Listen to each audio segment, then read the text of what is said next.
안녕하세요, 유쌤입니다. 오늘은 무례한 사람을 대처하는 내공 있는 말하기라는 제목으로 여러분들과 재미있는 시간을 함께 해보도록 하겠습니다. 무례한 사람 기준 어떻게 두세요? 이제 누구를 무례하다는 것도 기준이 사실 다 다른 것 같아요. 그러니까 자기가 못 참는 부분이 있잖아요. 유난히 못 참는 부분. 그러니까 말을 막 함부로 하는 사람, 뭐 약속 안 지키고 미안한 줄 아예 모르는 사람, 남한테 자기 기분을 막 태도로 보여서 사람 어이없게 하는 사람. 나는 자신의 불성실로 남에게 피해를 주는 일에 대단히 무감한 사람, 이런 사람을 못 참겠어요, 저는. 아무튼 중요한 건 무례한 사람은 어디든 어떤 형태로든 있어서 우리 신경을 이제 거슬리게 하는 거죠. 그리고 이제 에너지를 뺏고 그렇게 사람한테 마음 상하고 에너지 뺏기고 열받아서 이제 일하는데 지장받으면 사실 나만 손해잖아요. 그래서 미리 이제 딱 방어막을 치는 게 굉장히 중요해요. 마음이 튼튼해서 남들은 이제 그러거나 말거나 이제 가수 양희은 씨처럼 정말 그러라 그래 막 이렇게 내가 손해보는 일 없도록 미리 마음을 준비하는 거 내 인생을 위해서 아주 중요한 일입니다. 미리 마음을 아주 단돌이 하는 그런 방법을 한번 알아볼까 해요. 첫 번째 뭔가 하면요. 어떤 마음의 습관, 내공 있는 마음의 습관은 어떤 건가 하면 내 문제는 아니지 라고 생각하는 거예요. It's not my business 이런 거죠. 이게 내 일인가 남의 일인가를 구분할 줄 아는 마음의 태도가 제일 중요해요. 그러니까 내 일이 아닌 거에 대해서 내가 사실 부정적인 영향을 받는 경우가 많잖아요. 예를 들어서 이제 거래처에 갔는데 사장이 약속으로 펑크를 낸 거예요. 난 정말 힘들어서 왔는데 그럼 이제 무시당한 느낌이 들죠, 내가. 그러니까 무례한 사람이지만 이 경우에 이제 내가 자존감이 떨어지고 내가 마음을 다치는 수가 많아요. 그래서 이제 이럴 때는 그 사람의 매너 문제로 내가 이제 한 발 딱 뒤로 물러나는 게 굉장히 중요해요. 예전에 어떤 이제 지인의 부탁을 받고 이제 그 지인 회사 설명을 하러 모 유통업체를 갔었어요. 그러니까 그야말로 을이잖아요, 을. 그래서 이제 우리 회사는 이런 회사입니다라고 이제 잘 설명을 이제 제가 대신 해주러 갔었는데 거기 부장이라는 사람이 우리가 손님들이 와 있는데 이제 후배 직원을 자기 이제 부하 직원을 우리 앞에서 막 야단을 치는 거예요. 뭐라고 하고 막 거의 막 험악하게 굉장히 무례한 거죠. 그런데 이제 그럴 때 바로 이제 내 문제는 아니야 라고 생각하는 게 굉장히 중요해요. 그래서 그럴 때 나 지금 무시하는 거야. 여기 지금 회사 설명하러 온 우리들 지금 다 을이라고 너 갑질하는 거니? 이제 이렇게 생각하는 게 아니라 어떻게 한 발 딱 뒤로 물러나나 하면 저런 인성으로 어떻게 부장이 됐지? 굉장히 이제 관찰하는 거예요. 그래서 이 회사 수준이구나 저게. 저 사람의 문제다 저거는. 이라고 딱 바라보면서 내 마음의 철벽을 딱 치는 거. 이게 굉장히 중요합니다. 그래서 그 사람의 어떤 무례함에 대해서 내가 상처 있거나 내가 에너지를 뺏기지 않겠다고 처음부터 딱 마음 먹는 거. 내 문제는 아니지. 그의 문제야. 라고 생각하는 거 굉장히 중요해요. 그리고 시집 식구가 굉장히 무례하다. 직장 상사가 무례하다.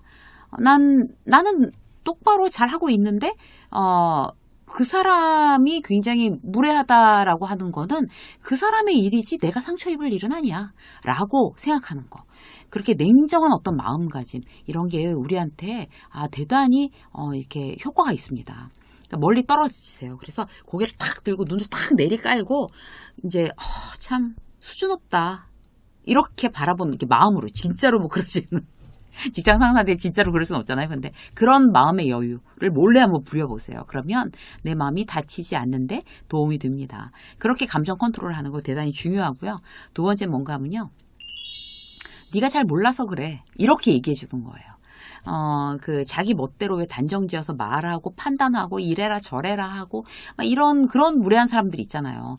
그런데 거기 대고 또 휘둘려갖고 막 심하게 상처 입고 뭐 피 흘리고 막 쓰러지는 사람들이 있어요. 근데 중요한 건 상대는 그게 상처 주는 일인지도 모르는 경우도 많아요. 대부분의 사람들한테 이제 이제 뭐 남에 대해서 대부분의 사람들한테 이제 물어보지도 않고 막 그 사람에 대해서 막 단정지어서 얘기를 해주고 막 말을 이제 날리는 거죠. 제멋대로. 그럴 경우에는 진짜 무례한 걸 넘어서 도대체 이 인간을 어떻게 해야 되나. 그런가 생각까지 이제 할 수가 있잖아요, 우리가. 그래서 이제 열받는 거죠. 그럴 때는 어떻게 대처해 줘야 할까요? 예를 들어볼게요. 이제 회사에서 또 이제 그 무례한 선배가 하나가 이제 이렇게 얘기하고 있는 거예요. 선배가 빈정거리듯이 놀리듯이 이제 인문학, 철학, 이제 이런 거가 요새 트렌드다. 이제 이런 얘기가 회의 시간에 막 나와서 얘기하고 있는데 놀리는 것처럼 김대리한테 김대리는 이런 거 안 좋아하지? 잘 모르잖아. 라고 막 낄낄대면서 놀렸어요. 이제 회의 시간에 그랬다고 치자고요. 그럴 때 대처하는 방법. 뉘앙스 파악이 먼저 중요해요. 이제 그 사람하고 친하고 다들 이제 소규모 회의고 다들 친하고 전혀 악의가 없이 그렇게 막 이제 막 이게 회의가 힘들고 막 이러니까 그냥 막 농담 날려보고 이러는 경우도 있어요. 전혀 악의 없이. 그런 부정적이지 않은 의도라 그러면 그런 얘기를 들어서 나도 굉장히 기분 나쁘지 않다라고 하면 흔쾌히 그럼 그런 거랑 아예 거리가 좀 멀어요 하면서 막 같이 막 말하고 웃고 떠들 수 있잖아요. 그런데 문제는 그 어떤 질문이 굉장히 나한테 이제 무례하고 모욕적으로 들리는 경우가 있어요.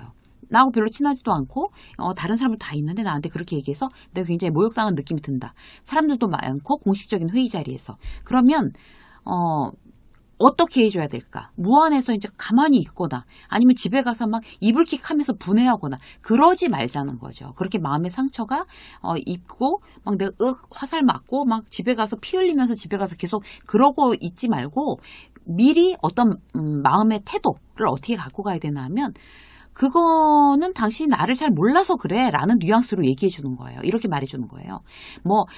네, 아닙니다. 저는 뭐 그런 인문학에 대해서 관심 많습니다. 이렇게 얘기할 필요도 없고 그런 저에 대해서 아세요?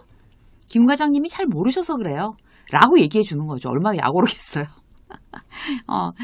그리고 또 이제 뭐 이렇게까지 이렇게 좀 만만한 또 김 과장님이 뭐 이렇게 얘기할 수 있어요. 김 과장님이 참 모르는 내용을 아는 것처럼 얘기하는 습관이 있으세요. 이렇게 얘기 좀 완전 한 방 빵 먹이는 거죠.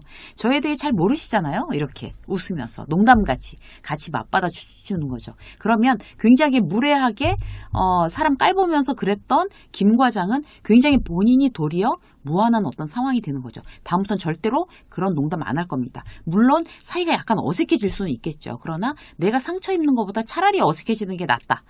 라고 하면 이제 그런 방법을 취하시는 것도 괜찮아요. 어디 손님 접객할 만한 고급 레스토랑 추천해 줄 때 있어? 그러면 이제 김대리 뭐 없어? 라고 이제 다른 사람 물으면 김대리한테 물어보지 마. 김대리가 뭘 알아? 맨날 짜장면만 먹는데. 라고 또 누가 얘기를 했다고 치자고요. 그러면 똑같이. 잘 모르시잖아요. 잘 모르면서 단정 짓는 습관 도대체 어떻게 하실 거예요? 이렇게 하는 것도 굉장히 좀 이렇게 잘 받아쳐서 여러분 스스로가 그런 무례한 사람들한테 상처 입지 않도록 그렇게 하시는 어떤 그런 팁으로 이제 드릴 수 있어요. 자, 세 번째 뭔가 하면요. 서로의 선을 넘지 않는 거예요. 서로의 선을. 어떤 이제 그 선이라는 게 굉장히 중요하죠. 사실 제일 중요해요. 이제 요즘 어떤 이제 중요한 거는 조언을 요청하지 않았는데 그냥 막 허락 없이 조언하는 거 이런 거 이제 관계 깨질 수 있습니다. 어떤 신뢰라고 이제 매너가 아니게 받아들여지는 경우가 많아요. 특히 젊은 세대한테는 단지 선배라는 이유로 나이가 많다는 이유로 이제 그렇게 하면 이제 안 되는 거죠.